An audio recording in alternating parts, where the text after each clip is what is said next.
Voilà, bonjour à tous, bienvenue pour cette nouvelle session de formation sur la formation en ligne du trading algorithmique. Donc pour la deuxième session, nous allons parler des besoins matériels et logiciels que nécessite le trading algorithmique. Donc je vous invite à lire les recommandations d'usage. Je vais laisser tout le monde rentrer dans la salle de formation.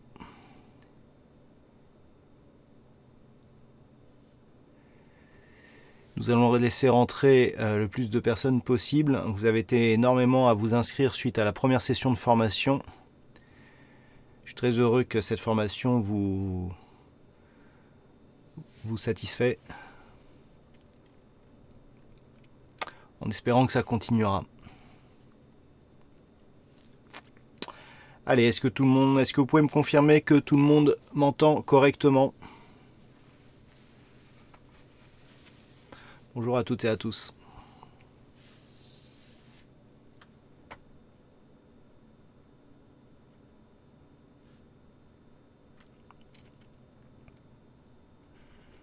Allez, je vois qu'on a déjà des questions. On va laisser rentrer tout le monde et puis on y répondra au fur et à mesure.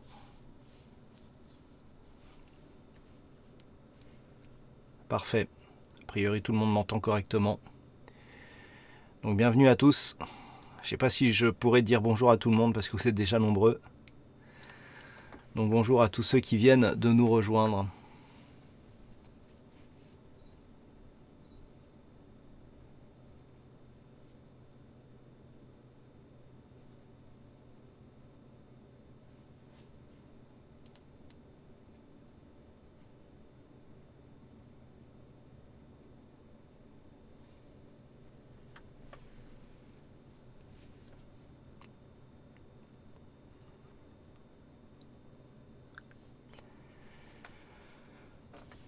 Allez, c'est parti, on va commencer.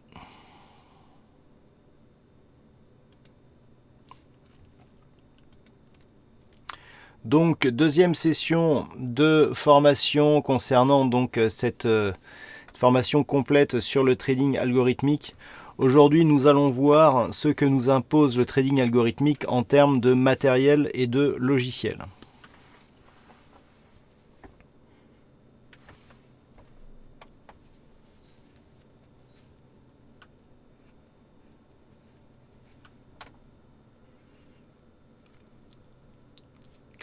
Alors, je vais commencer à répondre à quelques questions. Merci formation, je fais du trading depuis 15 ans manuel avec des hauts et des bas. Je développe un algo depuis 15 mois à temps plein. Backtest commencé récemment et peu encourageant sur data vierge. J'ai testé déjà pas moins de 80 stratégies et variantes. Aucun ne tient longtemps. Bonjour, j'entends bien. Gilles, traites-tu à Kishimoku? J'ai retenu ta remarque de lundi que la clé dans la diversification d'algo imparfait de stratégie simple. Je suis très intéressé. Est-ce que tu nous en dises plus en détail sur cette diversification d'algo au cours de ces formations? Alors merci. Effectivement, c'est un sujet, la diversification, c'est un sujet que j'aborderai notamment lorsque l'on parlera des algorithmes de trading, c'est-à-dire des expert advisors. Donc on va parler du trading automatique, mais on va aussi parler de tous les outils qui peuvent améliorer votre trading, même si vous restez dans du trading manuel, hein, même du semi-automatique. On va essayer d'aborder un petit peu tous ces sujets. Alors, je vous cache pas que le sujet est très très dense, hein, donc j'ai vraiment essayé de vous faire une formation la plus complète possible. Après voilà, on va quand même rester dans des généralités, mais je peux vous dire que déjà avec les généralités que je vais vous donner, eh bien vous avez de quoi faire des belles choses. Alors, juste, j'envoie un lien pour signaler le début de la formation et nous commençons tout de suite.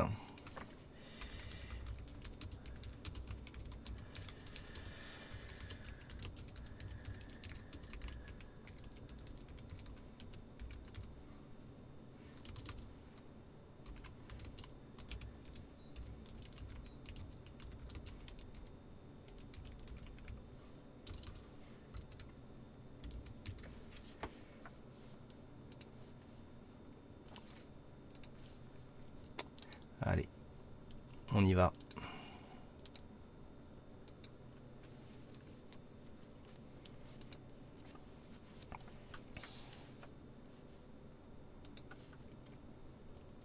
Donc au cours de cette formation, on va aborder le sujet donc, du matériel et des logiciels. Le trading automatique, c'est quelque chose d'assez particulier.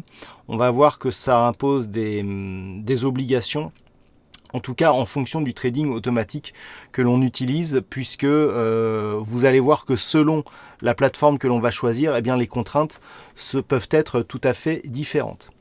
Alors, donc l'automatisation de trading, ça utilise l'utilisation d'une plateforme qui permet la programmation de ces stratégies. On a vu un trading algorithmique, je vous ai présenté la définition lors de la dernière session. On a vu que donc on utilisait un algorithme que l'on faisait tourner sur une plateforme de trading. Maintenant, selon la plateforme de trading que l'on va utiliser, eh bien, on va avoir certaines contraintes ou certains avantages. Il existe deux grandes familles de plateformes de trading. Donc, le premier type, c'est ce que l'on appelle les plateformes auto-hébergées, d'accord, c'est-à-dire les plateformes qui vous permettent, en fait, qui sont hébergées par l'éditeur. Et puis, qu'est-ce que c'est que ça? Oh là là, alors attendez. Ne bougez pas, parce que là, j'ai un petit souci de présentation.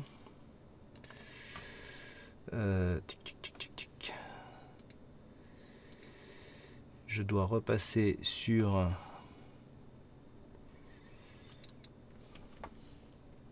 Alors, je vais couper pendant quelques secondes.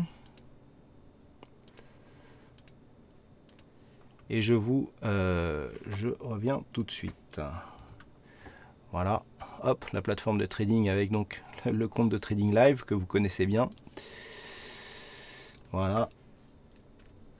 Voilà, c'est parti. Alors, donc, ce que l'on appelle les plateformes auto-hébergées, ça va être donc les plateformes de trading qui seront fournies par l'éditeur, à savoir, en gros, vous n'avez pas la plateforme sur votre PC, mais la plateforme elle est directement hébergée par la société en fait qui gère la plateforme.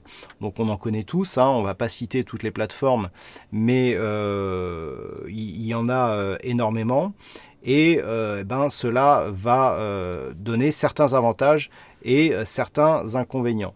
Ensuite, vous avez aussi les plateformes installées, c'est-à-dire les plateformes, ce que je vais appeler les plateformes installées, c'est les plateformes que vous installez sur votre poste, donc que ce soit un PC, une tablette ou un téléphone via des applications, mais le fonctionnement de la plateforme est soumis à votre propre matériel.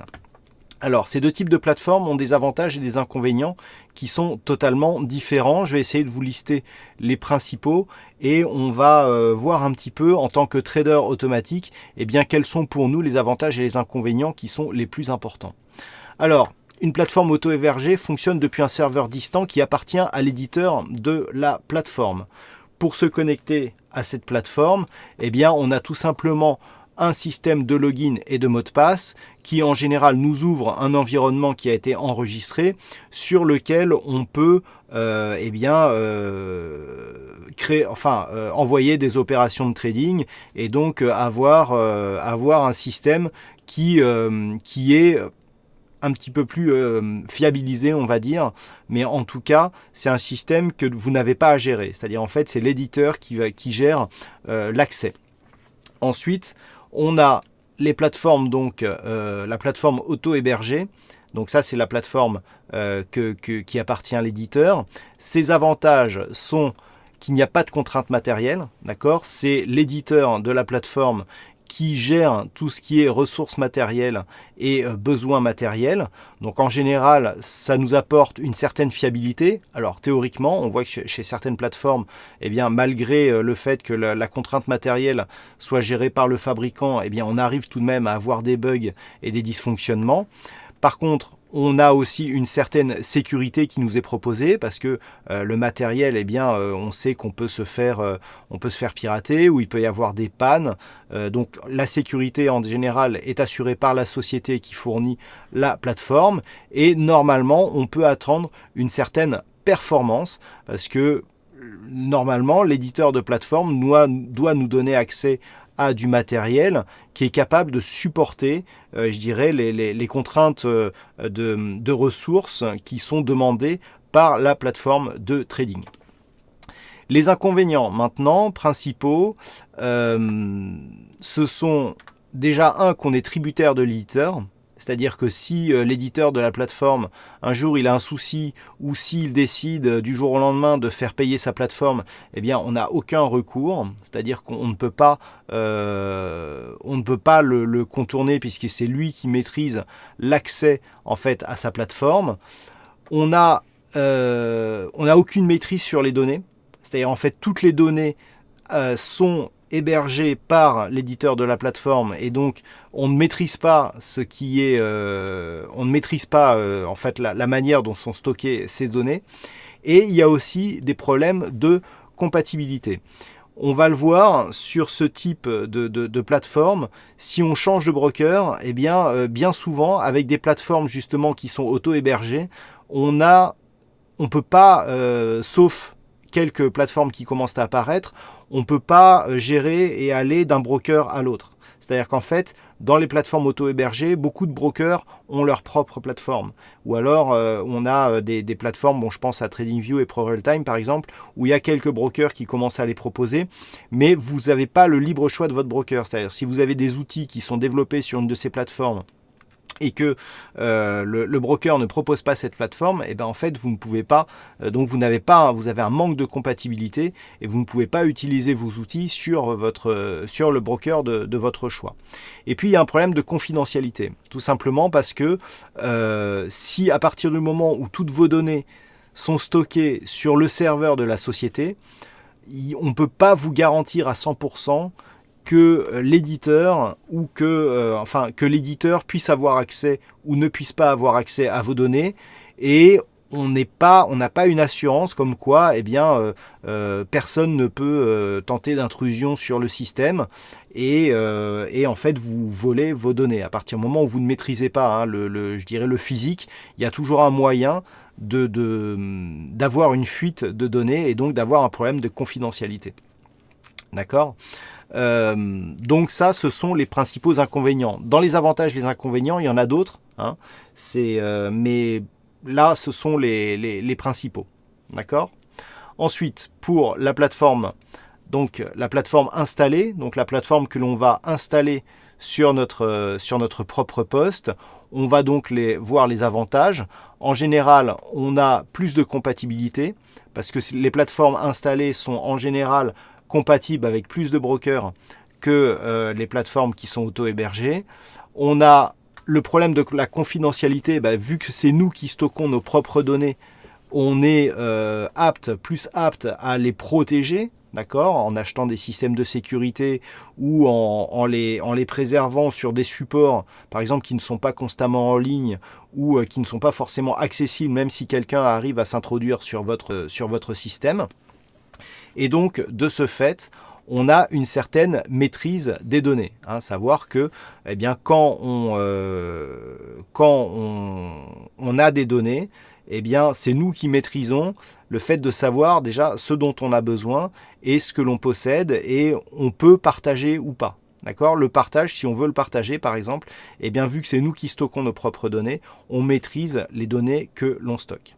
Par contre, les inconvénients, il y en a aussi, c'est la contrainte matérielle. Parce qu'à partir du moment où vous installez votre plateforme sur votre installation, c'est-à-dire sur votre PC ou sur votre téléphone ou sur votre tablette, si vous voulez avoir une intervention qui se fait 24 heures sur 24 par exemple, il va falloir avoir la certitude que votre système il est apte à fonctionner 24 heures sur 24. Et donc ça, c'est une contrainte quand même qui est assez forte, puisque on touche là à la fiabilité, puisque si on a un système qui est défaillant, du coup on a une installation et donc des robots de trading qui peuvent s'arrêter en fonction de la manière dont ils sont codés. Ça, je vous le montrerai lorsque l'on abordera les expert advisors. Eh bien, il y a moyen dans la programmation de pallier à ce problème de fiabilité.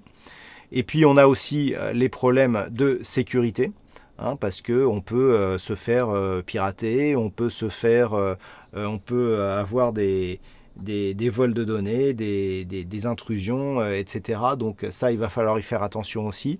Et puis arrive le problème de la performance. Parce que lorsque l'on va avoir une plateforme que l'on va installer sur le PC, si par exemple on a beaucoup de logiciels qui tournent sur ce PC, par exemple, je sais pas, vous avez une plateforme et puis qui tourne avec des algos, et puis en même temps vous faites un montage vidéo, ou vous avez une grosse modélisation 3D, ou vous faites une optimisation de backtest ou des choses comme ça, est-ce que vous êtes sûr que le niveau de performance de votre machine sera suffisant pour assurer un trading correct et en même temps les tâches que vous avez à faire en arrière-plan. Et puis il y a aussi votre connexion Internet qui a une certaine fiabilité. Pour ceux qui ont des FAI, des fournisseurs d'accès Internet particuliers, vous savez qu'on peut de temps en temps avoir des coupures, et même lorsque l'on a une connexion professionnelle, ça peut arriver qu'on ait des coupures. J'ai ici une connexion professionnelle, et ça m'arrive de temps en temps d'avoir quelques secondes de délestage ou de coupure, et voilà, on sait que ça peut arriver. Donc ça, ce sont les principaux avantages et inconvénients de ces deux types de plateformes. Alors je vois qu'il y a beaucoup de questions. Algo parfait n'existe pas encore, enfin pareil pour l'homme. Plateforme auto-émergée, est-ce que c'est la technologie du cloud computing? Oui, on peut parler de ça, oui, effectivement. Ou en fait la plateforme qui est auto-hébergée, c'est la plateforme qui est vraiment hébergée par l'éditeur. D'accord? C'est vraiment le responsable de la plateforme qui gère justement l'hébergement de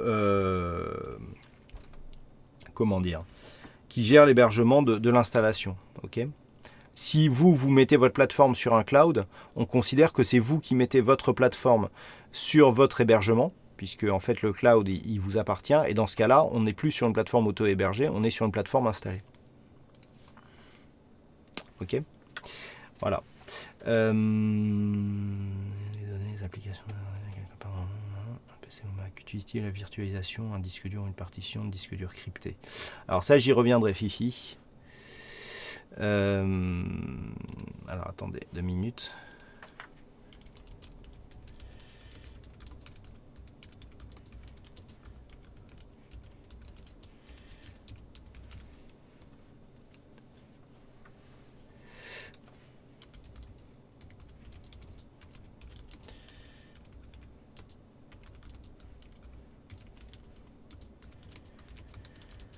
Voilà.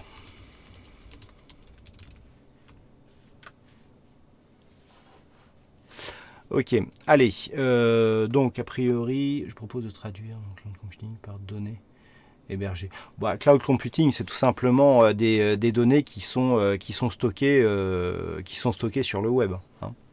Après, peu importe la technologie, la manière dont ils sont stockés, mais voilà, on voit, comment dire, on va le voir comme ça. Alors, maintenant, quand on est trader algorithmique, que l'on sait les avantages et les inconvénients de chaque type de plateforme, qu'est-ce qui vous semble pour vous le plus important? Quel est pour vous les éléments dans ce que je viens de vous montrer, dans les contraintes, en fait, la contrainte la principale à laquelle vous allez vous attacher? Quand vous faites du trading, si, imaginez-vous, vous arrivez à développer un algo rentable, vous commencez à le faire tourner sur une plateforme, peu importe le type de plateforme, quel est pour vous le plus important? Alors Fifi me dit la sécurité des ordres, d'accord. Les autres, allez, répondez, même si c'est une erreur, ou même si même si après on en reparle, c'est pas grave. Protection de son code. Donc là, on a sécurité des ordres et donc sécurité du code. Ok, les autres, pas d'opinion, vous savez peut-être pas. Alors moi, je serais assez d'accord avec Mamba. Parce qu'en fait, la sécurité des ordres, effectivement, c'est assez important. Vu que c'est vraiment sur l'exécution qu'on peut avoir des bons résultats. Je vois la vitesse d'exécution, fiabilité, sécurité. Ok, par contre, il y a une chose qu'il faut savoir, c'est qu'à partir du moment où vous faites un algo, si l'algo est trop diffusé, au bout d'un moment, il ne va plus marcher parce qu'il va y avoir une influence sur le marché. Alors, je le dis souvent, nous sommes des traders particuliers. Le retail représente un très faible pourcentage du trading dans le monde. Mais à partir du moment où vous avez un système qui fonctionne, beaucoup de gens vont essayer de le faire fonctionner en même temps que vous. Et en fait, ça peut créer un problème, c'est-à-dire qu'on peut vous contrer par la suite. Donc, moi, je vais vous le dire honnêtement, j'ai fait la liste de tous les éléments, de tous les avantages et les inconvénients.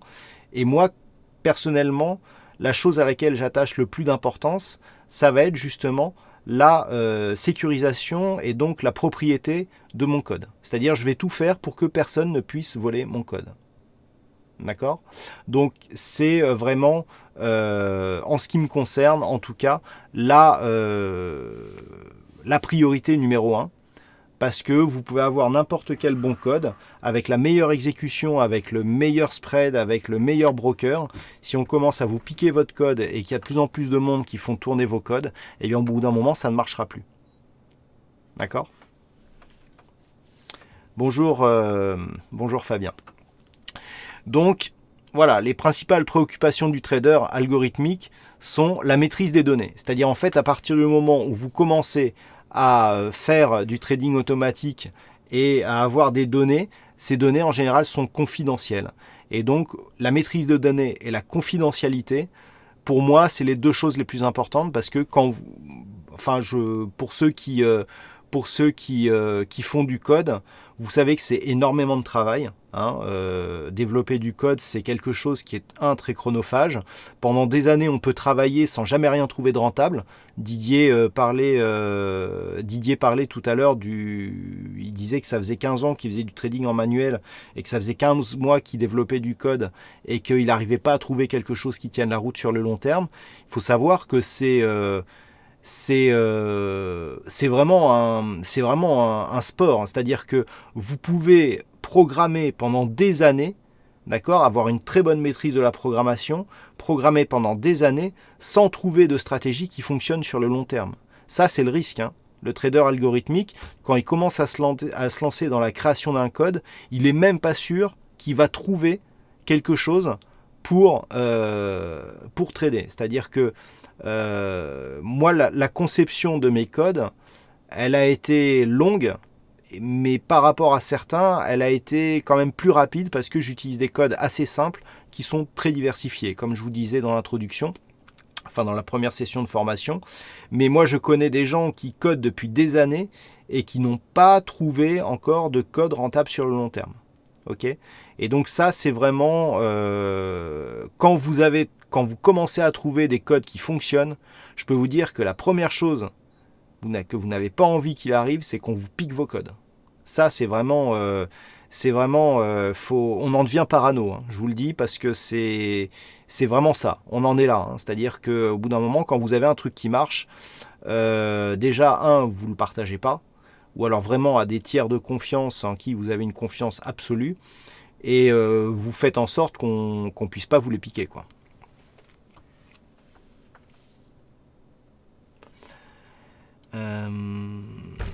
Si algo trop diffusé, ça va pas à l'encontre d'avoir tous les mêmes paramétrages des indicateurs. Ce qui est intéressant dans le trading, c'est d'être le premier à prendre la bonne décision. En fait, si par exemple vous détectez une configuration d'achat intéressante, en fait, la probabilité va être importante si vous êtes le premier à prendre cette position et qu'ensuite les autres vous suivent. Parce qu'en fait, vous êtes le premier à acheter et les autres, en achetant, en fait, ils vont alimenter votre trade et ils vont vous faire en sorte que vous allez partir dans le bon sens. Et donc, pour ça, il faut être le premier. À partir du moment où tout le monde utilise le même algo, où tout le monde rentre en même temps, en fait, vous allez créer une distorsion qui va déjà amoindrir, enfin qui va réduire votre qualité d'exécution.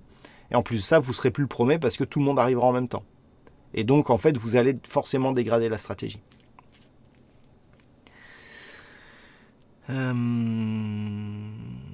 Pourquoi un algo ça marche pour un lot et ça marche plus pour 10 lots et encore moins pour 100 lots?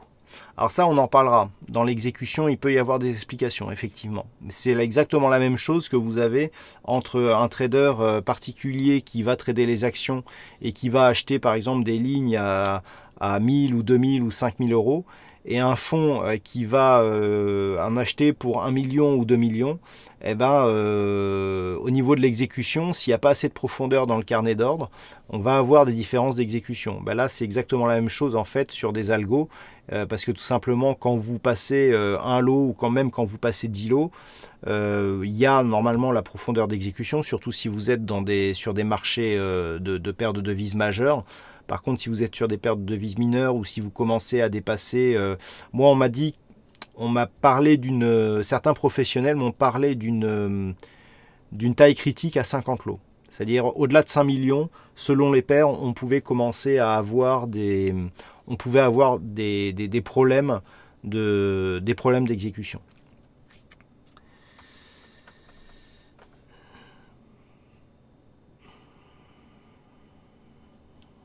Alors, donc, maîtrise des données, confidentialité, tout simplement parce que lorsque l'on a un code, eh bien la chose que l'on n'a pas envie de voir, c'est que ce code soit diffusé un peu partout sur le net. Ça, malheureusement, je ne me rappelle plus qui disait, l'autre fois j'entendais un gars qui parlait de sécurité informatique à la radio, et il disait qu'en fait, à part débrancher votre ordinateur d'Internet et l'enterrer au fond de votre jardin sans dire à personne où vous l'enterrez, il n'y a pas grand-chose comme sécurité. Et malheureusement, quelqu'un qui veut vraiment rentrer, s'il est très très fort, il y arrivera au bout d'un moment. Hein. Donc ça, les gens qui font de l'informatique, ils le savent. Alors, les deux éléments, donc qui sont, je le rappelle, maîtrise des données et confidentialité, je le rappelle, ce sont des avantages qui plaident pour l'utilisation d'une plateforme installée. Parce qu'en fait, quand vous avez une plateforme auto-hébergée, c'est-à-dire qui est hébergée par l'éditeur, et donc à partir du moment où les codes, vous les mettez sur la plateforme et que donc vos codes sont accessibles par le responsable de la plateforme, eh bien vous voyez déjà que votre code, si l'éditeur y a accès, eh ben, vous n'avez aucune certitude qu'un jour il ne va pas le copier et puis ou même peut-être qu'une personne de la société va un jour vouloir le récupérer pour elle et vous ne pourrez jamais le savoir. Et donc par rapport justement à ce problème de confidentialité, la seule manière c'est de contrôler justement ces données et donc c'est d'avoir une plateforme que l'on peut installer sur son propre matériel. À partir du moment où vous l'installez sur la plateforme d'un tiers, eh bien, il aura toujours un moyen pour récupérer le code. Et donc, par rapport aux plateformes qui sont auto-installées, une des plateformes les plus connues et les plus utilisées, c'est tout simplement MetaTrader 4. On a MetaTrader 5 aussi qui est proposé depuis, je crois, pas loin d'une dizaine d'années. À un moment, la société Metacote voulait arrêter MetaTrader 4 au profit de MetaTrader 5 et voulait même imposer MetaTrader 5. On a de plus en plus d'articles qui vont vers en fait une inversion. C'est-à-dire qu'en fait, à la base, MetaTrader 4 ne devait plus être supporté. Là, on voit qu'il y a eu 2 grosses mises à jour sur donc MetaTrader 4. Je crois qu'il y a eu même une évolution et des fonctions qui ont été rajoutées dans l'éditeur de code. Et en fait, Metacote ne parle plus maintenant d'abandonner MetaTrader 4. Donc je pense qu'il y aura une convergence, mais il y avait un gros problème déjà il y avait un gros problème de performance et il y avait surtout un gros problème au niveau du langage utilisé. Et pour l'instant, MetaTrader 4, je pense, a encore de beaux jours devant elle. Alors, cette plateforme MetaTrader 4, elle a, comme toutes les plateformes, des avantages et des inconvénients. Ces avantages principaux, qui peut me les dire et en attendant, je vais lire les questions et on va décrypter tout ça.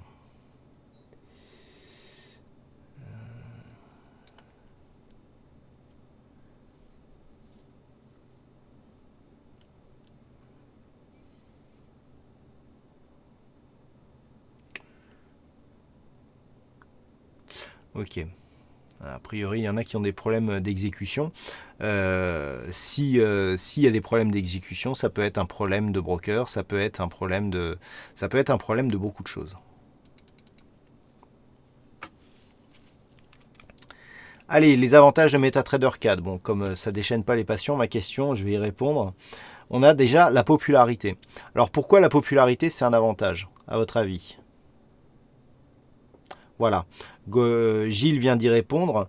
Grosse diffusion et beaucoup de scripts possibles. Virginie nous dit c'est la plateforme la plus répandue chez les particuliers. Grosse bibliothèque de modèles, très utilisée, donc beaucoup de développement. C'est exactement ça. C'est-à-dire qu'il y a la popularité, la communauté. C'est-à-dire qu'en fait, avec le fait qu'elle soit énormément utilisée, ça fait que si vous avez par exemple un bug, vous trouvez toujours un forum qui vous donne la solution à ce problème. Il y a énormément de scripts, il y a énormément de développements qui sont proposés gratuitement ou non gratuitement et que vous pouvez acquérir. D'accord? Il y a énormément de codes qui sont partagés. Moi, il y a des indicateurs que je partage gratuitement. Après, il y a d'autres outils qui sont un peu plus compliqués et donc qui deviennent payants.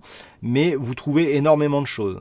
Vous trouvez aussi énormément de gens qui sont capables de vous coder en sous-traitance des outils, par exemple, que vous allez leur demander. Okay, et rien que le fait d'avoir la communauté MetaTrader, MetaCote est fortement développée et vous avez dans ce monde, alors il vaut mieux savoir parler anglais par contre, mais vous avez énormément de gens qui sont capables de répondre à des problèmes sans forcément passer par l'éditeur.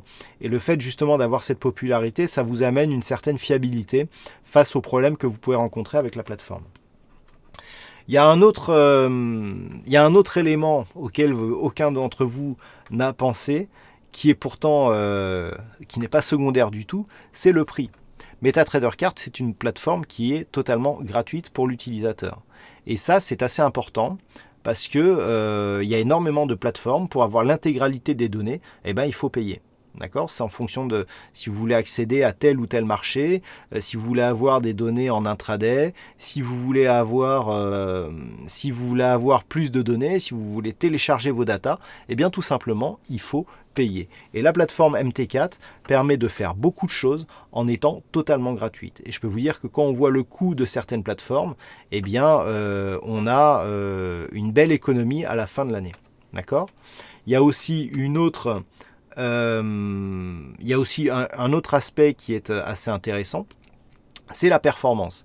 MT4, quand vous l'installez sur un PC, dans son format natif, on le verra d'ailleurs, c'est une plateforme qui est vraiment très légère. C'est vraiment, il y a très peu de performance consommée par cette plateforme. Moi, je peux vous dire que sur les VPS que je fais tourner, j'ai plusieurs plateformes installées. Sur chaque plateforme, il y a plusieurs algos. Et j'ai pas un VPS en termes de performance, c'est pas la peine d'investir dans des VPS de fou. C'est pareil, c'est pas la peine d'avoir une grosse configuration. La grosse configuration, elle est plus utile pour les optimisations que vraiment pour faire tourner les stratégies. D'accord? En termes de performance, c'est une plateforme qui est très légère. Et puis le langage de programmation. Le langage de programmation de la plateforme MetaTrader 4, c'est un langage qui s'appelle le MQL4.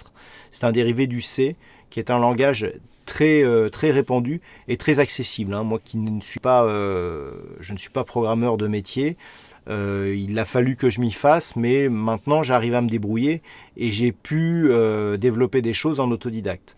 Il y a d'autres langages qui sont beaucoup plus compliqués. Il y en a d'autres qui sont aussi beaucoup plus simples. Il y a des langages à base de basique notamment. C'est beaucoup plus intuitif, mais aussi du coup on peut faire moins de choses. Ce qui est intéressant avec le MQL4, donc qui est dérivé du C, c'est que on a un bon compromis entre la complexité du langage et les possibilités qu'offre le langage de programmation. C'est-à-dire qu'on peut vraiment aller chercher des choses, on peut vraiment aller loin avec le langage donc de MetaTrader 4.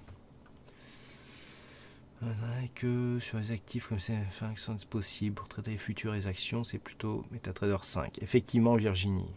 Pour protéger ton algo, il suffit d'incorporer un contrôle de compte, ce qui empêche d'utiliser celui-ci par toute personne le développe sur MT5.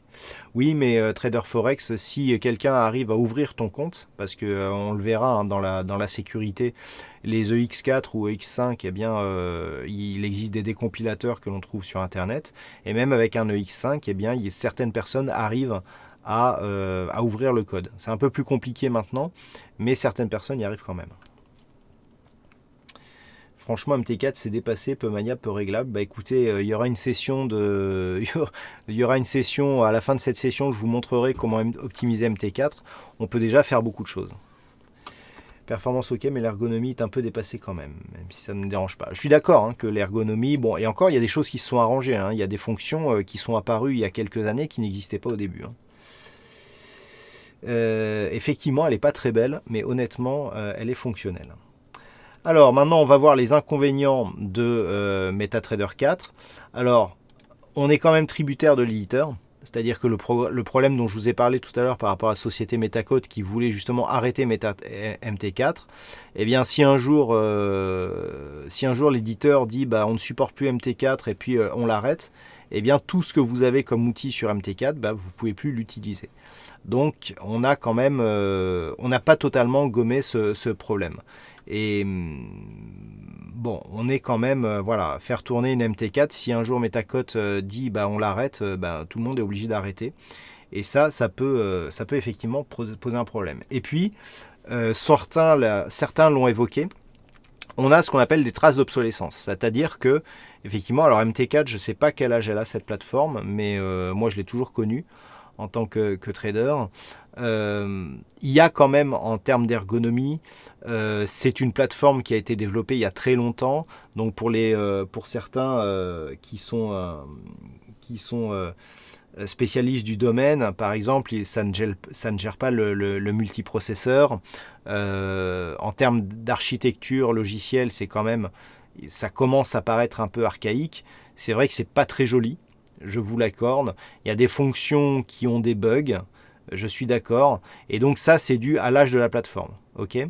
Et il y a aussi un problème, alors vous allez me dire que je vais me contredire, mais c'est le langage propriétaire. Parce qu'en fait, c'est une plateforme dont le langage se rapproche du C, mais on a quand même tout ce que l'on appelle les fonctions propres qui appartiennent à cette plateforme et qui n'existent que sur cette plateforme. D'accord ? C'est pas totalement compatible en termes de langage. Par exemple, vous avez certaines personnes qui passent par des API, en Python notamment, c'est-à-dire vous programmez dans un langage qui est le langage Python, et puis ensuite vous mettez une API pour la relier à votre broker. Là, vous êtes sur un langage qui est très répandu et qui peut vous permettre d'avoir un code qui est très compatible. Par contre, là, avec MetaTrader 4, c'est un langage qui est dérivé du C, mais qui n'appartient que à MetaTrader 4. D'ailleurs, le langage s'appelle le MQL4. Ok ? Et enfin, le système de sécurité est un petit peu archaïque. Hein, c'est-à-dire, en gros, on a un login, un mot de passe, et c'est tout, quoi. D'accord ? Donc ça, c'est pareil, c'est un petit peu dépassé. Bon, j'ai jamais entendu parler de trop de problèmes de piratage de plateformes. Je dirais que cet inconvénient de sécurité, il est en général comblé par le broker.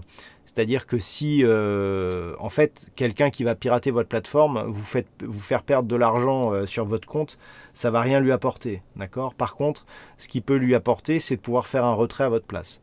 Et ça, en général, le broker, quand il y a un retrait qui est demandé, bien déjà, il vérifie que le compte bancaire vous appartienne bien, etc., etc. Hein, donc, il y a effectivement une sécurité, mais qui est en général comblée par le broker.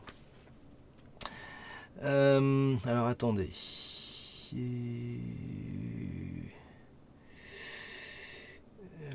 D'accord, je suis programmeur professionnel, analyste programmeur depuis 30 ans. Ah bah ça va nous aider ça. Penses-tu qu'il y aura une convergence de MetaTrader 4, MetaTrader 5 pour pouvoir trader tous les actifs sur la même plateforme ? Alors moi c'est ce que j'ai toujours pensé. Maintenant je trouve que ça met du temps à se mettre en place. Cette convergence entre MetaTrader 4 et MetaTrader 5. Mais honnêtement ça serait pour moi la meilleure solution. Après, est-ce que c'est possible ? Je ne sais pas. MT4 c'est top, très robuste une fois qu'on y est habitué, dur de s'en passer.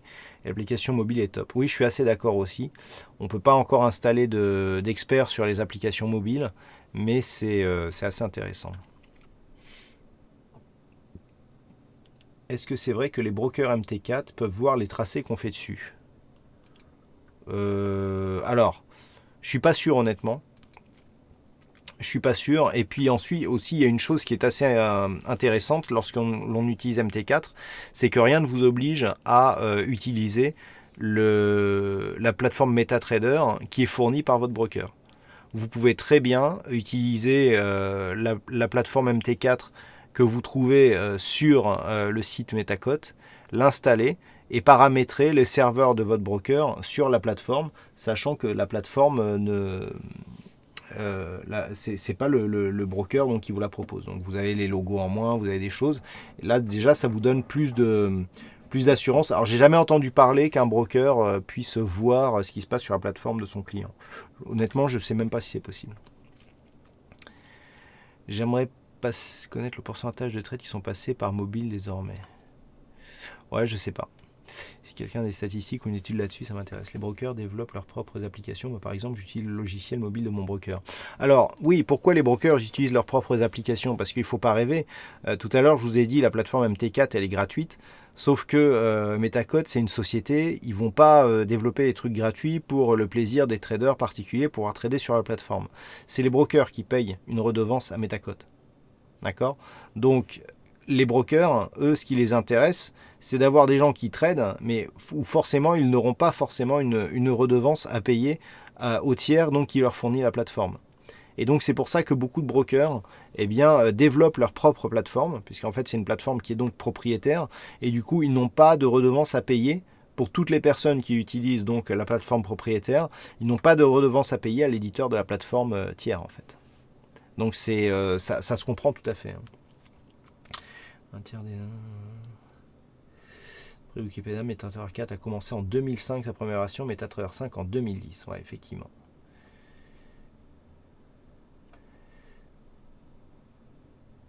Est-ce qu'un broker peut avoir accès en arrière-plan non visible par l'utilisateur ou c'est impossible?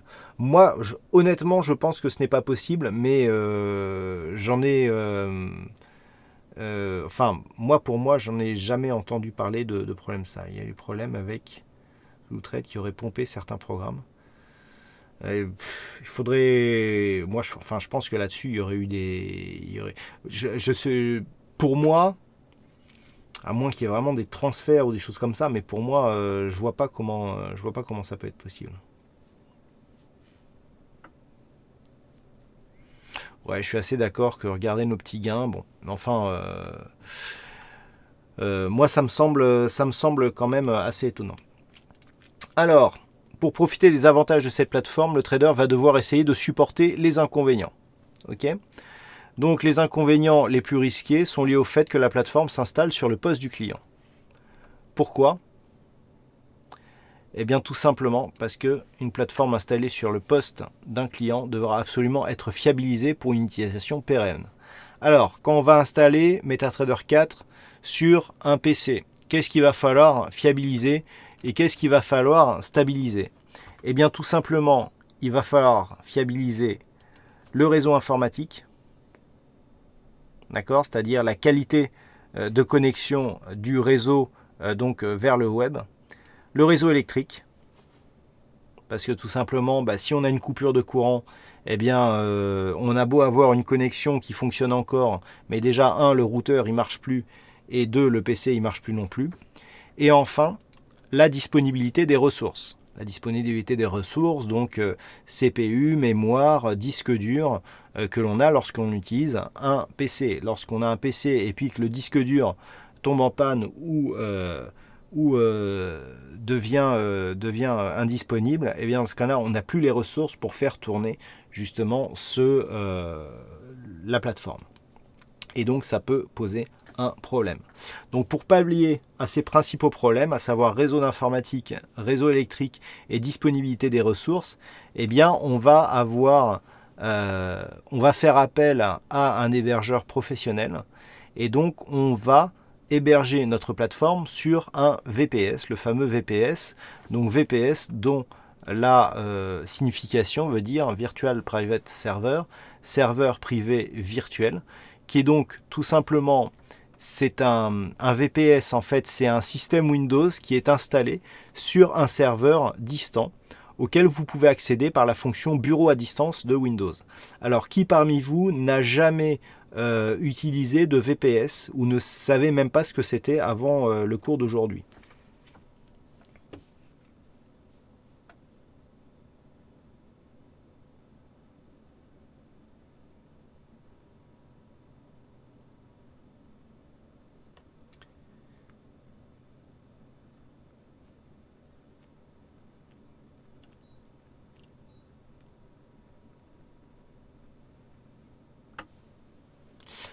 VPS, non, ce n'est pas comme la plateforme hébergée que j'ai parlé au début, parce que tout simplement le VPS, c'est vous qui allez le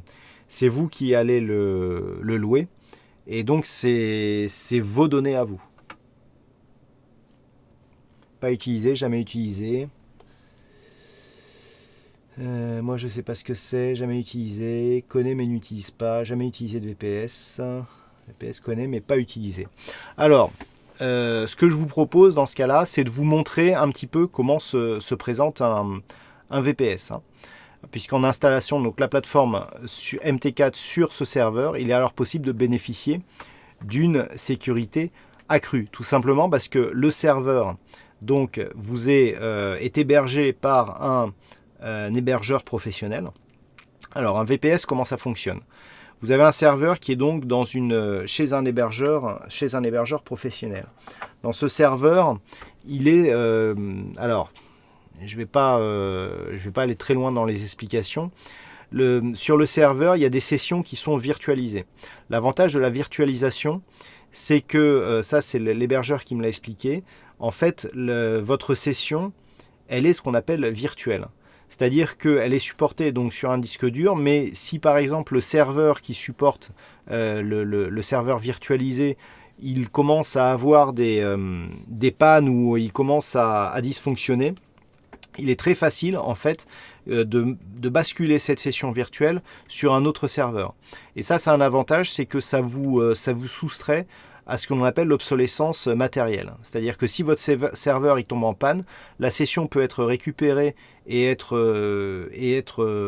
mise en fonctionnement sur un autre serveur sans même de coupure pour l'utilisateur.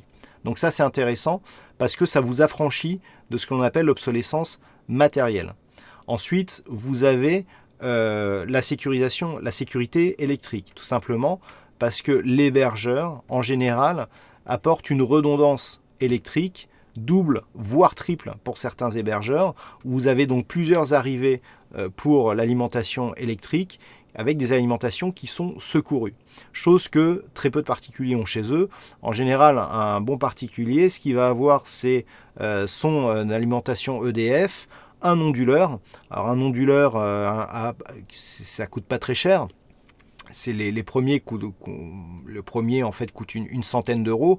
Par contre, il vous donne une demi-heure, allez, pour les meilleurs, une heure de fonctionnement. Par contre, au-delà d'une heure, si vous avez une coupure qui dure 2-3 heures, et ben là, du coup, vous n'avez pas de recours. Alors, ce qu'il faut savoir, c'est que quand vous avez un onduleur, il ne faut pas oublier de brancher votre routeur Wi-Fi sur votre onduleur, hein, sinon ça ne fonctionne pas. Ce qu'il faut savoir, c'est qu'une ligne téléphonique, si vous avez une coupure d'électricité, votre ligne téléphonique, elle continue à fonctionner. Hein. Pour ceux qui ont connu les téléphones analogiques, eh bien, vous le savez, hein, lorsqu'on avait les vieux téléphones à cadran, eh bien, on pouvait téléphoner même quand il y avait des coupures électriques. Maintenant, avec les téléphones rechargeables, eh bien, il faut que le téléphone, ou même les téléphones par Wi-Fi, eh bien, il faut que le courant fonctionne. Mais une ligne téléphonique, donc l'ADSL passe encore par la ligne téléphonique, je pense que c'est pareil pour la fibre, eh bien, elle fonctionne même en cas de coupure de courant. Ok. Ouais, 15 minutes, un onduleur de 100 euros. Moi, j'ai un onduleur que j'ai payé à peu près ce prix-là. Et de temps en temps, je fais des tests et c'est en 15, c'est 20 minutes, une demi-heure si je mets pas tous les écrans. Voilà.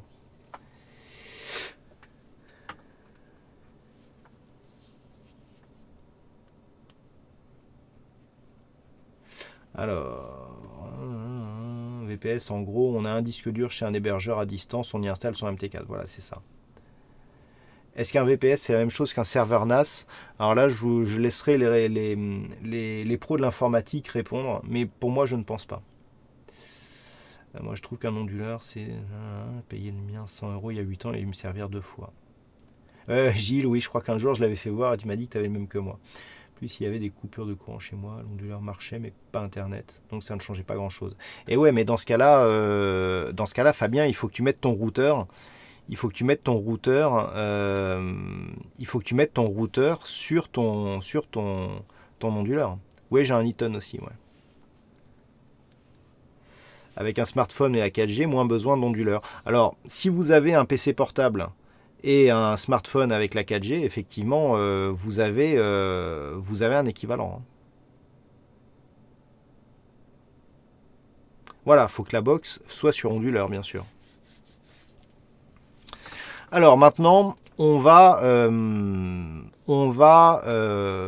voir un petit peu comment paramétrer un VPS. Donc là, pour ceux qui ne connaissent pas du tout, je vais vous montrer les fonctions premières. Je vais vous montrer moi quel type de serveur j'utilise. Et alors, hop.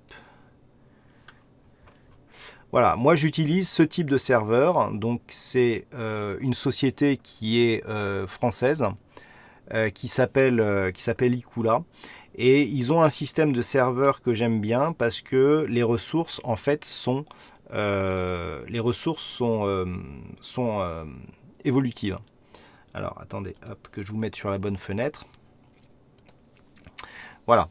Alors ça, c'est le type de serveur que j'utilise, tout simplement parce que en fonction des besoins que vous avez, là, vous avez un serveur de base où vous avez 50 Go, 1 Go de mémoire, un CPU. Vous voyez que si vous augmentez le nombre de CPU disponibles sur votre serveur, ou la mémoire, ou le disque dur, etc., eh bien, vous avez le prix qui s'affiche ici. La bande passante, elle reste tout le temps la même. Et ce que je trouve intéressant, c'est que quand vous commencez avec votre VPS, moi j'ai commencé par exemple avec un VPS avec les ressources minimum, et au fur et à mesure que j'ai rajouté des algos, j'ai pu augmenter le nombre de CPU, la mémoire, etc. Et en fait, ce qu'ils vous demandent, c'est juste un reboot, donc pour augmenter les performances. Vous faites un reboot le week-end, et ça passe sans problème. Pourquoi j'ai pris cette société? Parce que tout simplement, ils ont une présence physique 24 heures sur 24. J'ai eu le problème une fois, je leur ai envoyé un mail pour un problème de dysfonctionnement du VPS à 2 heures du matin, et un quart d'heure après, le VPS était remis en route. C'est très fiable, j'ai jamais eu de problème. Et chose qui est intéressante, j'ai accès à tous les paramétrages Windows du VPS, ce qui m'a permis par exemple de désactiver les mises à jour, les reboots automatiques, etc. etc. C'est très important, on a un VPS pour avoir un maximum de fiabilité, et donc ce qui est intéressant, c'est de pouvoir accéder à toute la machine. Certains vous proposent des VPS à bas prix, et le problème c'est que vous n'avez pas accès à toute la machine. Et donc ça, c'est le VPS tel qu'il m'a été livré. Alors comment ça fonctionne? Donc vous commandez votre machine, l'hébergeur vous envoie un login, un mot de passe et une adresse IP. L'adresse IP, c'est ce que l'on voit ici. D'accord, c'est les 4 chiffres avec des points. Donc essayez pas d'aller pirater ce serveur. C'est un serveur de démonstration que j'ai demandé à la société et qui n'est valable qu'aujourd'hui. Il n'y a aucune donnée dessus. Et dès ce soir, eh bien, le VPS sera rendu à l'hébergeur. Et en fait, pour y accéder, vous ouvrez ici. Alors, c'est dans le bureau à distance. Normalement, c'est dans les accessoires. Voilà, connexion bureau à distance. Hop. Là, vous mettez ici l'adresse IP de votre serveur. Et ensuite, quand vous avez les options, vous mettez le nom d'utilisateur. Ensuite, quand vous mettez connexion, eh bien, ça vous demande un mot de passe. Le mot de passe vous a été fourni par votre serveur. Et donc, vous avez accès depuis votre PC à cette fenêtre. En fait, vous avez un Windows qui se trouve sur un serveur distant. Et donc, le problème, c'est que ce serveur, il va falloir le paramétrer. Donc, je vais vous montrer 2-3 choses pour ceux qui ont des VPS. Donc là, ça s'adresse un peu plus à ceux qui l'ont déjà. Déjà 3 pirates sur ton VPS. Ouais, mais cela, vous pouvez le pirater, franchement, il n'y a rien dessus. Hein. Je vous dis franchement, même comment dire, les outils que je vais vous montrer, vous voyez qu'il n'y a rien, il n'y a même pas une MT4, il n'y a rien du tout. Hein. Je vais vous montrer justement comment on rapatrie une MT4 sur son VPS. Et alors, on ne voit pas.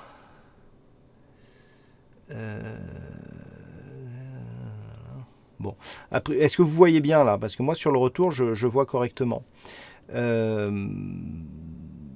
Double sécurité, vous êtes des pros. Alors, pour débuter un VPS, un algo ou deux, faut compter combien? Honnêtement, selon l'algo, alors après, si l'algo il est super, compliqué et qui prend beaucoup de ressources, eh bien vous allez prendre 2 CPU ou 2 Go de RAM. Mais honnêtement, la plateforme elle est tellement légère, je vous le montrerai hein, au niveau de la visualisation des performances. C'est tellement léger que honnêtement on arrive à s'en sortir. Moi j'ai longtemps tourné avec un VPS bas de gamme. Hein. Écran bleu avec la corbeille. Ok, je vais vous mettre le lien de l'hébergeur. Pour ceux que ça intéresse, vous pourrez aller voir.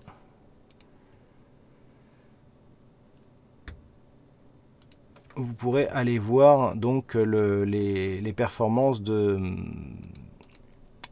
ce VPS. Voilà, c'est un lien.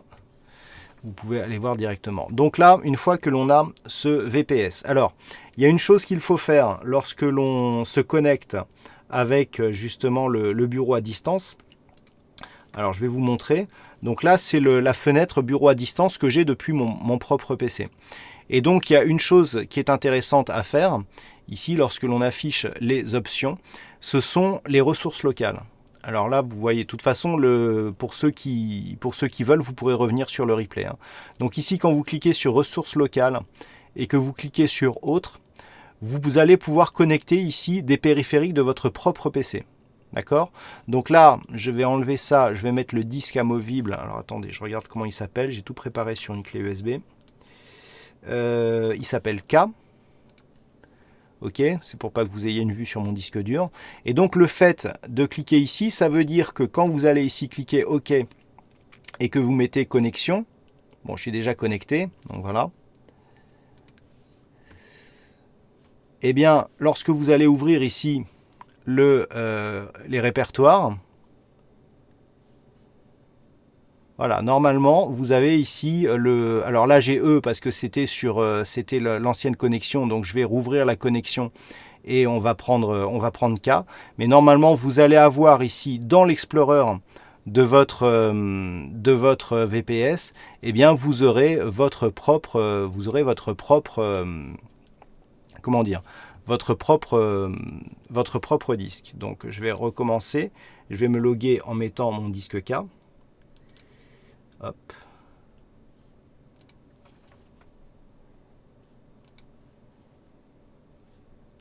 Donc, je vous montre. Donc, on clique ici sur Autre, ici K, on met OK. Et ici, on fait connexion. Voilà, il se connecte. Donc, on revient ici. Je vais vous mettre la fenêtre sur... Voilà, on arrive ici. Et là, normalement, quand j'ouvre, voilà, on a K sur PCStat. PCStat, c'est mon PC.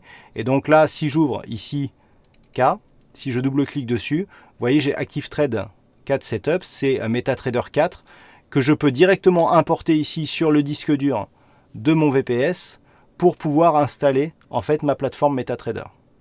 Donc ça, c'est assez intéressant parce que ça vous permet d'avoir une relation entre votre PC et le VPS. Donc pour pouvoir transférer des fichiers, donc il y a la plateforme, mais il y a aussi les algos que vous allez vouloir transférer. Et ça vous permet directement d'avoir accès à un disque dur de votre PC lorsque vous vous connectez. Donc c'est assez intéressant comme fonction. Ensuite, alors j'avais noté quelques éléments.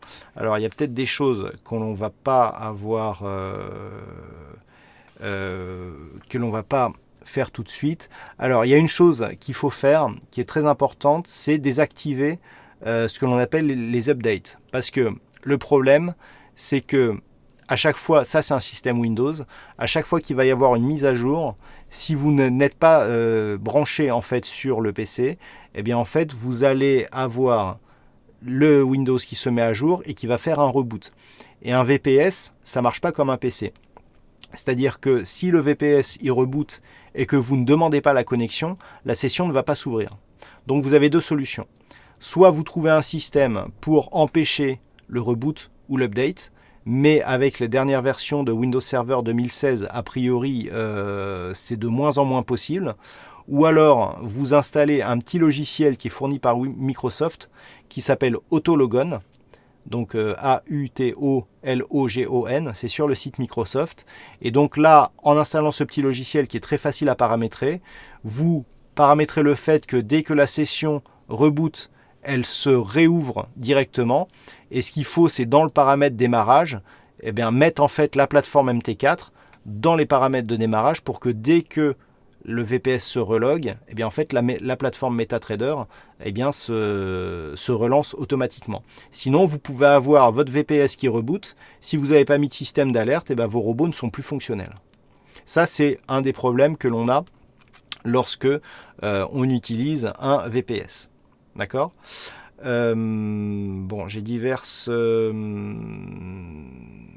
ok, j'ai diverses choses à vous montrer. On verra par la suite. Là, je vais essayer plutôt de vous montrer comment on optimise MetaTrader 4 sur le VPS plutôt que vous pas aller rentrer dans les gros paramètres de sécurité. Je vais voir s'il y a des questions. Indiqué qu'il y avait des problèmes avec les ordinateurs de Hornet dans le banlieue de Londres. Je crains que je bascule, ça passe mal. C'est toujours la faute de l'informatique quand ça se passe mal. C'est pas de la faute de l'informatique. Hein.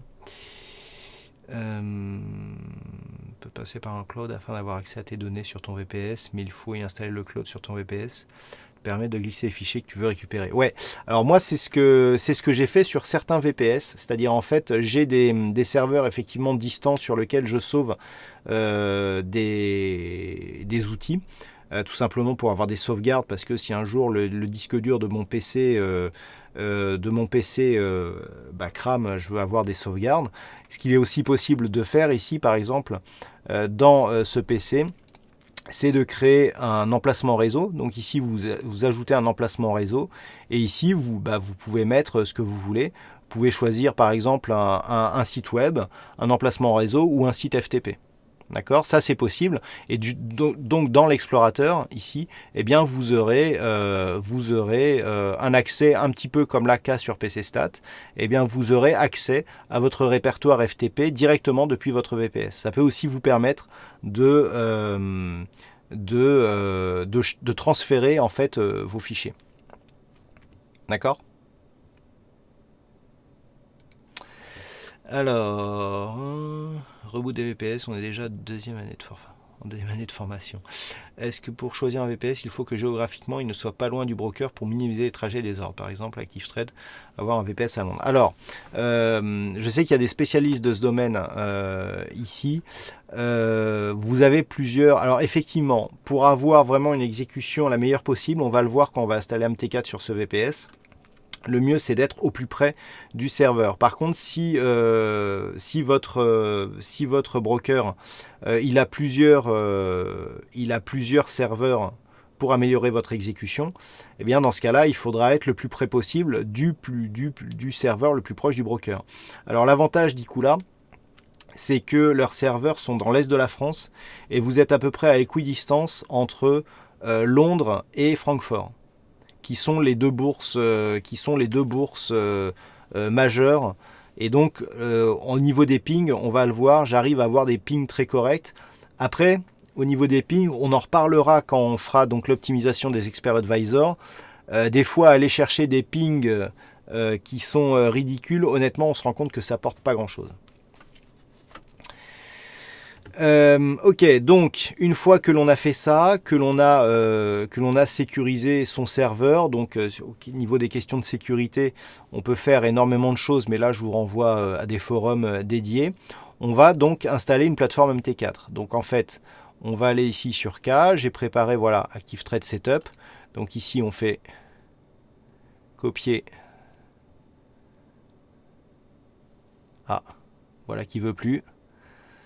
Le PC le truc qui plante pendant la formation.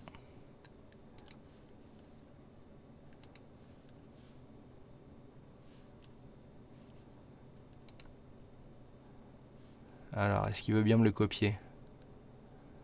Sinon, on fait ça. Non, il veut pas.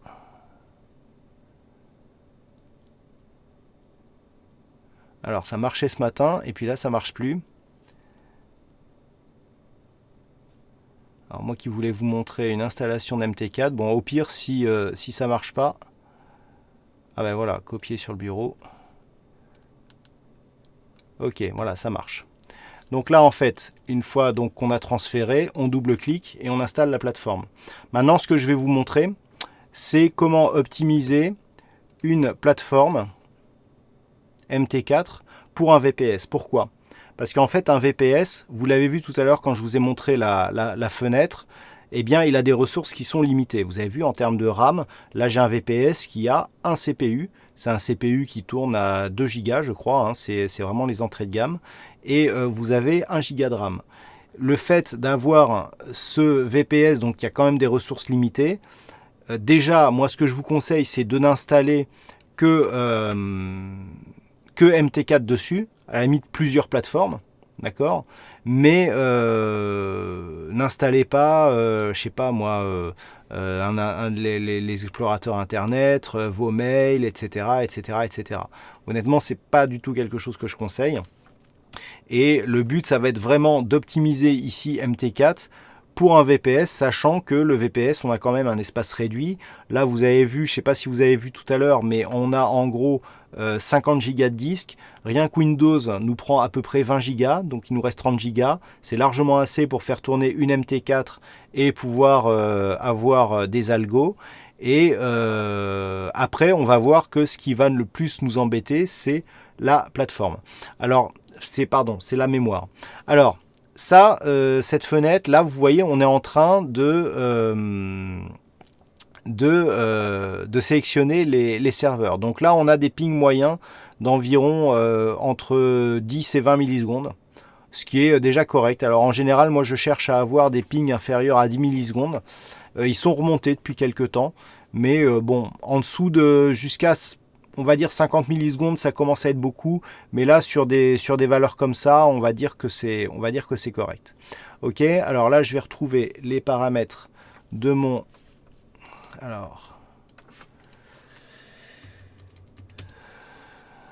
il me semble que c'est, j'espère que c'est ça.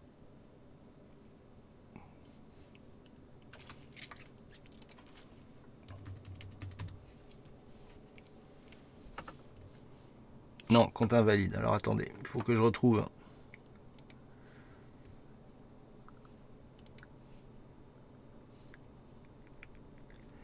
Mes paramètres.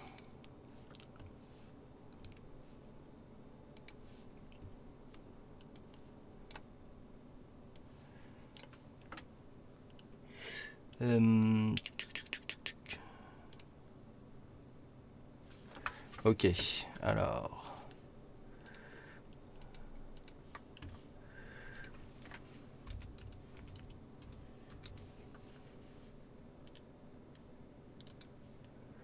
Active Trade démo. Normalement, c'est bon. Ça, c'est mon compte démo. Hein. Normalement, ça devrait marcher.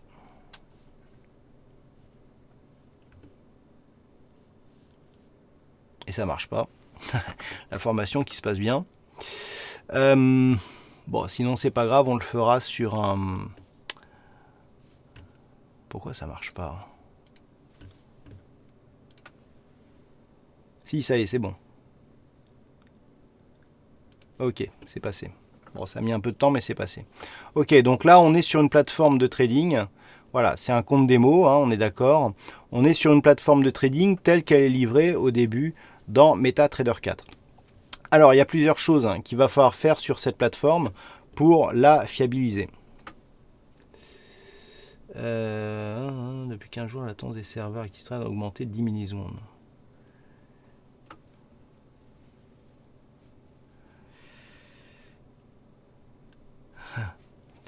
Ouais, effectivement, j'ai constaté aussi que les pings avaient légèrement augmenté. Alors, la première chose pour paramétrer cette plateforme, c'est déjà, bon, donc là, c'est en français, mais au niveau des langues, ici, c'est si ce n'est pas fait, ben, choisir la langue française. Donc là, ça nous arrange que ce soit en français, tout simplement parce que on a à rebooter la plateforme si on change de langage, donc là c'est fait. Alors maintenant, toutes les manipulations que je vais vous montrer, ça aura pour but d'économiser en fait les ressources dans MetaTrader. Vous voyez que là on a une MetaTrader qui tourne. Sur le VPS, on va le voir, au niveau des performances, voilà, au niveau du processeur, on est assez large, hein, on est à ouais, autour de 20%, bon, ça monte un petit peu de performance. La mémoire, on est à 80%, donc vous voyez que c'est vite fait, hein, rien que Windows prend déjà énormément. Si on va dans les processus, on voit que voilà, MetaTrader, en termes de mémoire, elle n'utilise pas grand-chose. Hein. C'est plus Windows et les anti... bon, vous voyez, on a des anti-malware, on a des choses comme ça. Mais d'ailleurs, c'est quoi qui utilise la mémoire comme ça ? Ouais, c'est divers petits process. Mais bon, au niveau donc des MetaTrader, vous voyez que ça utilise relativement peu. Maintenant, ce que l'on va faire, ce que l'on va essayer, c'est d'activer des réglages, vu qu'on est ici sur un serveur, pour que les graphes soient les plus légers possibles. Alors, il y a une chose qu'il va falloir faire déjà, c'est désactiver. Ça, je vous le conseille. Quand vous mettez un algo ici sur un graphe ici, c'est d'avoir le moins d'informations possible. Donc là, par exemple, on va ouvrir les propriétés de la fenêtre. Par exemple, tout ce qui est grille, ça est graphique au premier plan, on peut désactiver. D'accord ? On va avoir ici un graphique tout simple. Et puis là, ce que l'on va faire ici, c'est que au niveau du template, on va l'enregistrer, le modèle. Voilà. Et lui, on va l'appeler défaut. Je ne me rappelle plus s'il faut le L ou pas. Normalement, ça marche comme ça. Et normalement, si on l'appelle défaut, quand ensuite on supprime nos autres fenêtres et que l'on demande par exemple l'ouverture d'un nouveau graphique, par exemple ici GBP USD, non, il ne nous l'a pas pris. Enfin, c'est pas grave. Là, enregistrer template, enregistrer le modèle. Alors, je crois qu'il faut mettre un L.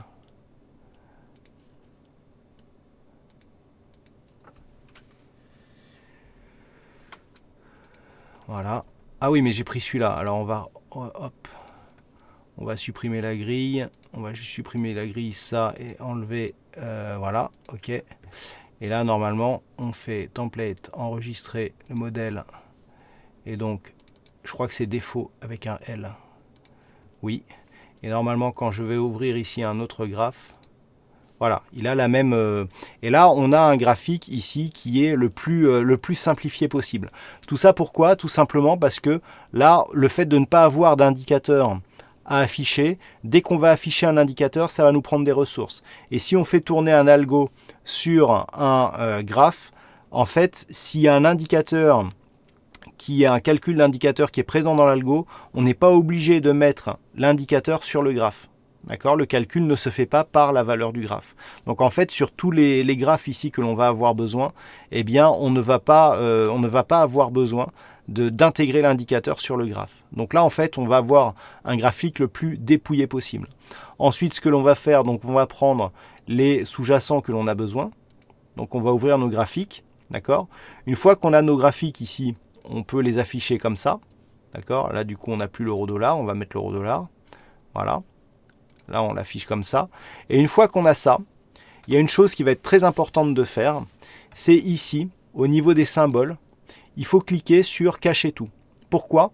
Parce que là, si vous avez tout affiché ici, si vous faites montrer tout, en fait, sur votre bande passante, vous allez récupérer les datas de tous ces sous-jacents. D'accord? Alors que ici, si vous faites cacher tout, voilà, vous avez vos 4 graphes affichés. Et en fait, ici, eh bien, vous n'allez récupérer que ces datas. Alors, ça, quand vous avez plusieurs plateformes installées sur votre VPS, c'est très important de le faire parce que vous économisez énormément de ressources et ça ne vous coûte rien. C'est-à-dire qu'en fait, juste vous supprimez ce dont vous n'avez pas besoin. D'accord? Une autre chose qui va être importante, donc là, ici, vous pouvez grossir, c'est d'aller dans les paramètres de la plateforme. Et je vais vous montrer aussi divers éléments qui peuvent vous permettre d'économiser. Alors ça, vous pouvez aussi le faire sur votre PC. Hein. Là, on est sur un cours Trading Algo. Mais si vous avez une plateforme MT4, pour économiser des ressources, eh bien, vous pouvez le faire aussi. D'accord? Une fois que vous avez fait ça, donc au niveau ici des sous-jacents, vous avez vraiment le minimum. Vous allez ici dans Outils et vous cliquez sur Options. Et là, vous avez toutes les options de votre compte MT4. Donc en fait, on va prendre les onglets un par un. Donc ça, conserver les paramètres personnels, les données au démarrage, il vaut mieux le garder. D'accord? Activer les nouvelles, vous n'en avez pas besoin. Ça vous fera quelque chose en moins qui va encombrer votre plateforme. Les graphiques, une chose qui est très importante. Ici, vous pouvez alors enregistrer les graphiques supprimés pour rappel ultérieur. C'est pas la peine, ça va vous éviter d'encombrer votre disque dur. Donc ça, vous pouvez le décocher. Montrer les limites du trading, ça peut être utile si, par exemple, vous voulez vérifier que votre algo fonctionne bien pour avoir le placement des stop-loss et take-profit. Montrer OHLC, c'est pas forcément utile. La ligne ASC, moi, de temps en temps, je l'affiche. Mais une chose qui est très importante ici, c'est le nombre d'historiques. À moins que vous ayez un historique avec des moyennes mobiles qui demandent une moyenne mobile sur 512 000 bougies, ici, vous pouvez mettre le minimum.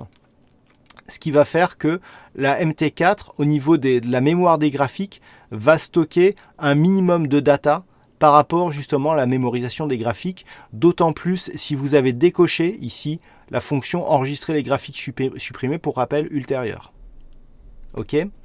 Ensuite, au niveau des objets, là, honnêtement, c'est pas la peine de cocher quoi que ce soit. Trading, si vous avez envie d'accéder rapidement à certains ordres de votre plateforme, quand vous installez, ici, cliquez sur Trading en un clic. On ne sait jamais, ça peut toujours être utile si vous constatez un dysfonctionnement pour agir rapidement sur votre VPS sur des ordres de votre plateforme. Vous pouvez aussi agir sur la plateforme installée sur votre PC. Pas la peine d'ouvrir le VPS à chaque fois. Au niveau des experts advisors, autoriser le trading automatique. D'accord? Ça, c'est un choix ou pas, désactiver lorsque le profil ou le compte a été changé. Bien penser à autoriser les importations de DLL, c'est très important. Les web requests, ça c'est si vous en avez vraiment besoin, qu'il faut les activer ou pas. Notifications, ça c'est important si vous voulez avoir des notifications push de toutes les ordres passés sur votre smartphone. Donc en fait, comment vous faites? Si vous activez ça, sur la plateforme installée sur votre smartphone, sur votre plateforme, vous récupérez votre MetaQuote ID, ici, vous l'entrez là, et à partir du moment où vous avez entré ici, que vous avez fait le test et que vous allez enregistrer, et bien dès qu'un ordre va être passé ou dès que la fonction push va être appelée dans votre code algo, vous allez recevoir une notification dans votre poche. Ça peut être utile par exemple pour certains algos si vous voulez vérifier le passage de vos ordres, etc. Si vous avez dans vos algos codé une fonction email, c'est ici qu'il va falloir activer et rentrer le SMTP. Alors, le serveur SMTP, c'est le serveur de votre FAI. Par exemple, si vous êtes chez Wanadoo ou chez Orange, ici, c'est smtp.orange.com ou .fr, je ne me rappelle plus. Mais ça, normalement, vous avez les paramètres qui vous sont donnés par votre fournisseur d'accès Internet.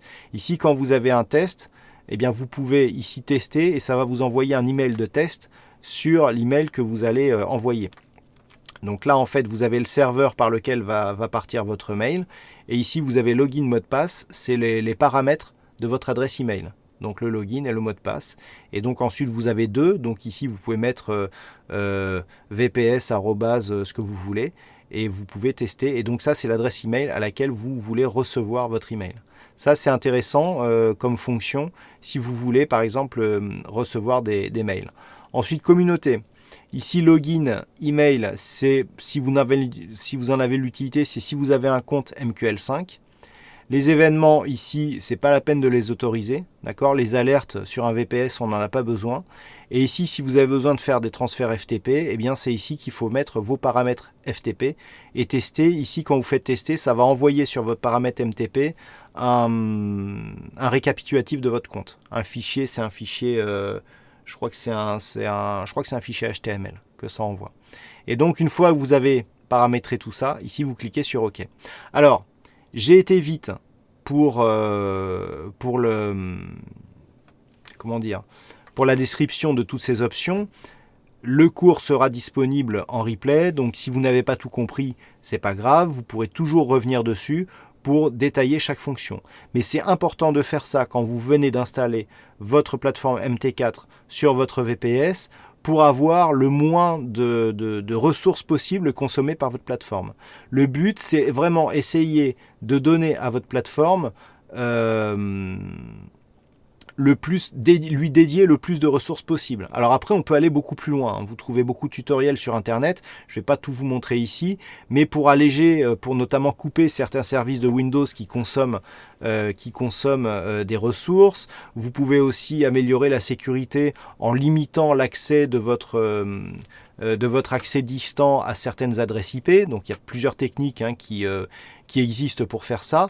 Vous pouvez aller beaucoup plus loin. Là, on n'a pas le temps de détailler tout.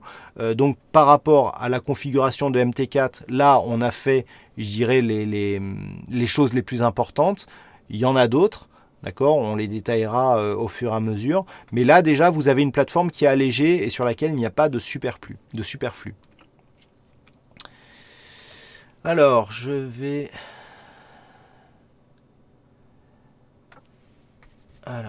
je regarde les questions. C'est quoi la ligne hack? Très difficile d'obtenir des informations quand on constate des changements techniques.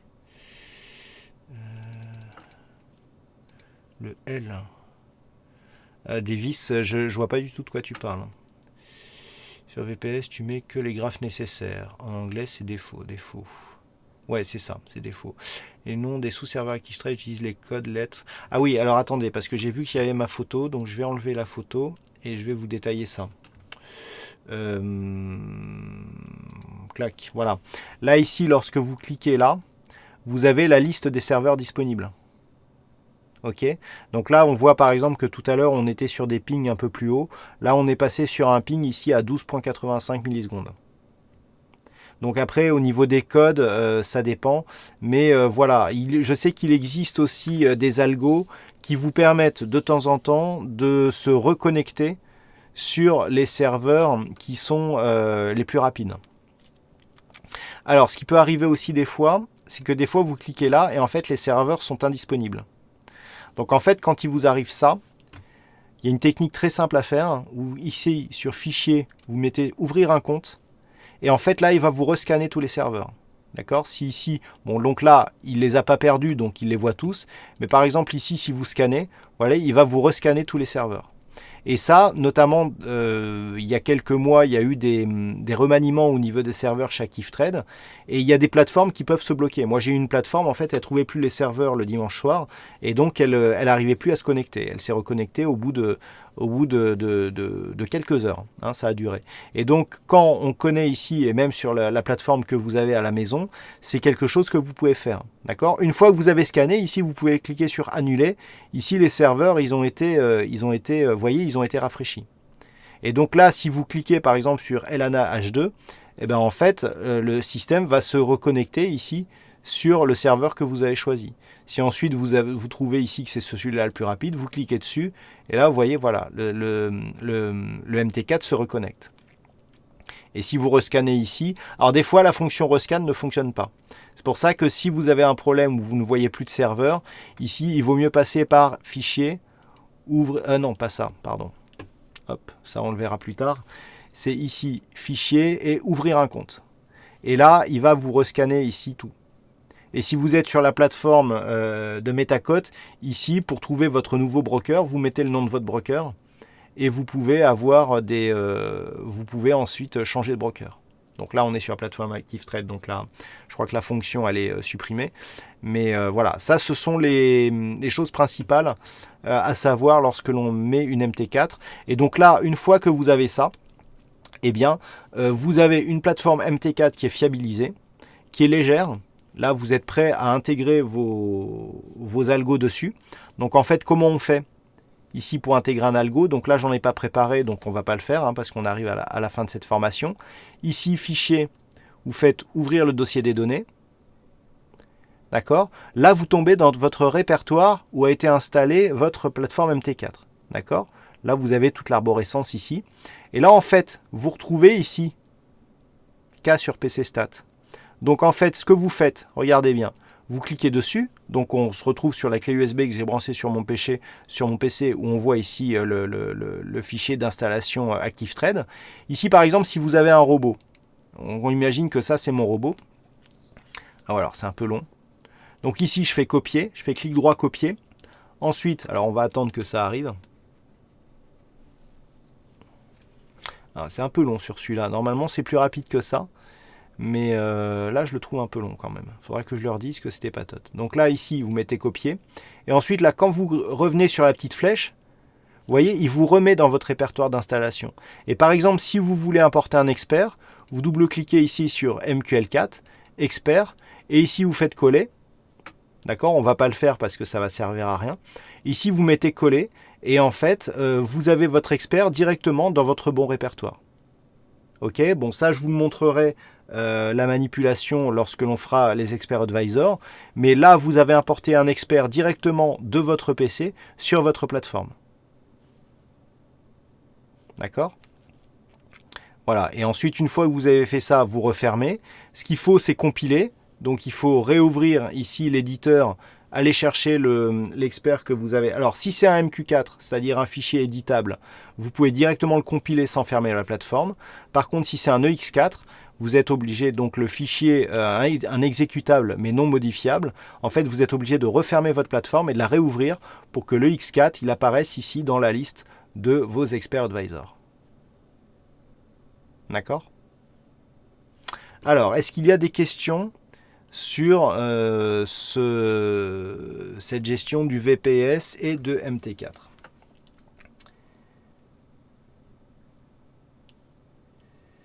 Ce VPS, alors Gilles, tu devrais monter le paramétrage et notification pouce pour l'application MT4. Ah oui, effectivement. Alors ça, je vous le montrerai. J'ai pas eu le temps de le préparer, mais effectivement, je vous le montrerai. Je vais essayer de vous le montrer dans une prochaine session.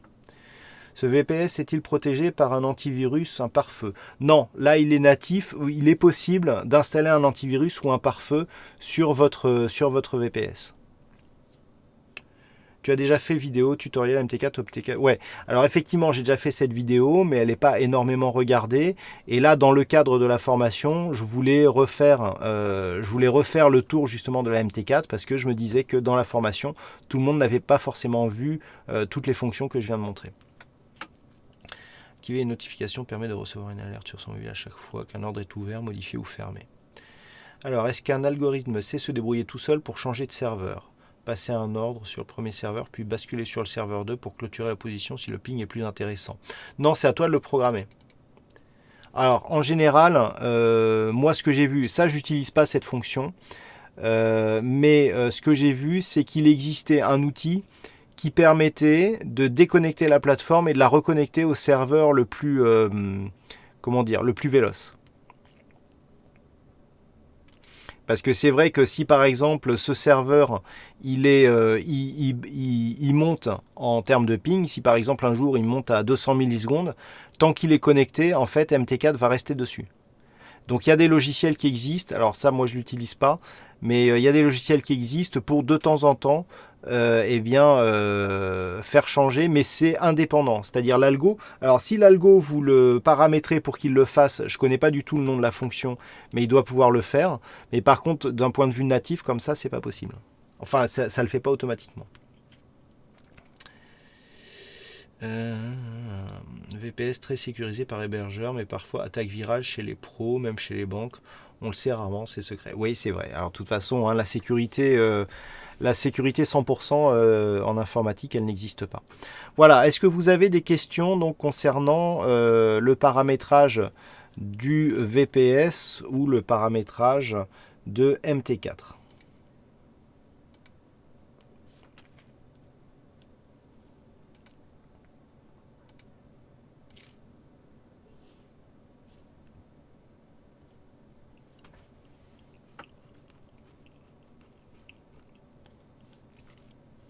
A priori, pas de questions. Très intéressant, mais la base, c'est de trouver des stratégies qui marchent. C'est plus dur à faire. Après. Ah ben ça va venir. Mais bon, et il est aussi nécessaire de parler pour moi des VPS. Tout ce qui est codage et trouver des stratégies, ça on va en parler. Mais on peut pas tout faire le même jour, je suis désolé. Non, je vous donnerai. Alors, pour ceux qui pensaient que j'allais donner tous mes algos à la fin, vous pouvez arrêter parce que non, je vous donnerai pas mes algos. Par contre, je vous donnerai beaucoup de pistes pour développer les vôtres. Moi, je fais partie du principe que je préfère vous apprendre à cultiver plutôt que vous donner à manger. Est-ce qu'avec MT4, on peut arbitrer chez deux brokers différents, algo, ou une différence de prix, il achète chez le broker et revend chez le broker A et revend chez le broker B? C'est possible, oui. Il faut que les deux plateformes soient installées sur le même serveur.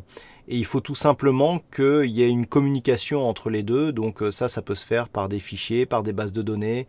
Il peut y avoir, mais bon, c'est assez poussé quand même comme stratégie.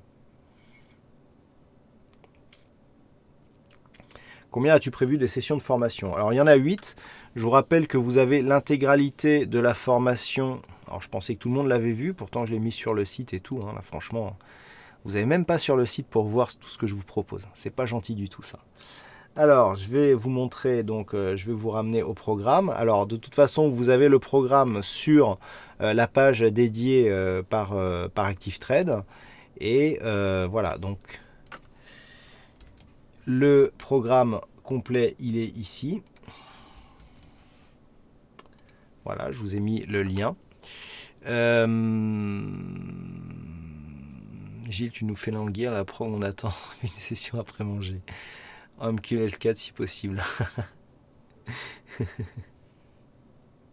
Mais oui, mais on peut pas tout. Vous voulez que je vous apprenne à programmer ça en 2 heures et puis qu'après vous allez devenir millionnaire, mais c'est pas ça que je suis en train de vous dire. Non, le but c'est quand même d'essayer d'avoir depuis le temps qu'on me le réclamait, ce que j'ai essayé, c'est vraiment essayer de vous proposer une formation globale où vous allez pouvoir vraiment ou espérer que que les débutants puissent être capables de démarrer vraiment dans l'algo, quoi.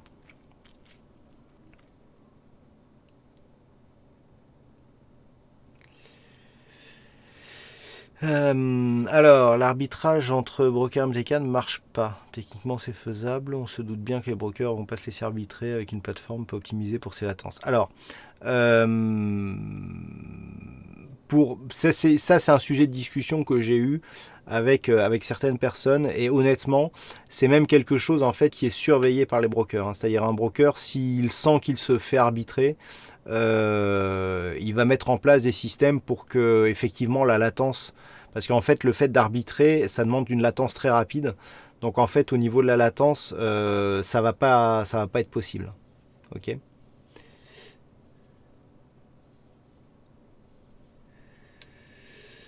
Bravo, c'est bien, mais je peux réserver 2 jours non-stop. Alors, voilà, donc bah, écoutez, là pour aujourd'hui, c'est la fin de cette session. Alors, je suis désolé, mais demain, je ne serai pas au salon. Je crois que c'est le premier que je vais manquer depuis pas mal de temps. Mais mon emploi du temps ne me le permet pas. Je vous rappelle que demain, on a Trading Live. C'est un Trading Live avec un NFP. Donc, je ne peux pas me permettre de manquer ce genre de Trading Live. Donc, demain, si vous voulez me retrouver, eh bien, c'est à partir de 14h. Sur la chaîne boursicoté.com, donc pour le début de ce trading live. Et demain matin, en fait, à un moment, je voulais y aller demain matin, mais ça ne sera pas possible parce que j'ai des choses prévues aussi. Donc voilà, je suis désolé. Bah écoutez, j'espère que cette session de formation vous a plu. Donc la prochaine formation, eh bien, on va commencer à aborder la programmation parce que ça sera les bases du langage de programmation. Donc là, on va vraiment rentrer dans le codage MT4. Je vais vous présenter les principales fonctions que l'on utilise pour commencer à développer des algos. Donc ça peut être soit des experts, soit des scripts, soit des indicateurs. On va essayer de passer en revue les principales fonctions et je dirais les morceaux de code qui sont le plus souvent utilisés dans les algorithmes. Et normalement, vous aurez une base minimum pour commencer à créer vos premiers algorithmes. Voilà. Donc j'espère que cette session vous a plu. Donc je vous rappelle que les sessions en direct sont diffusées d'une manière publique, mais que les replays ne sont accessibles que pour les personnes qui sont inscrites donc chez ActiveTrade pour la formation, et que donc à partir du moment où vous êtes inscrit, vous avez accès à tous les replays de cette formation. Donc je vous rappelle qu'il y aura 8 sessions de 1h30, vous aurez accès à 12 heures de formation non-stop avec des informations qui sont condensées. Tout ce que je vous ai donné par exemple pour MT4 ou pour le VPS, vous pourrez le revenir dessus à tête reposée. Voilà, donc je pense que c'est important de s'inscrire à cette formation pour pouvoir y revenir à tête reposée. Voilà, écoutez, je vous remercie en tout cas pour votre présence. Donc prochaine session de formation, c'est mardi prochain à partir de 17h. J'espère que vous serez tout aussi nombreux. On verra donc les bases du langage de programmation. En attendant, pour ceux qui ne me retrouvent pas demain, je vous souhaite bon week-end, bonne chance dans votre trade et à très bientôt sur la chaîne activetrade.fr pour la suite de cette formation.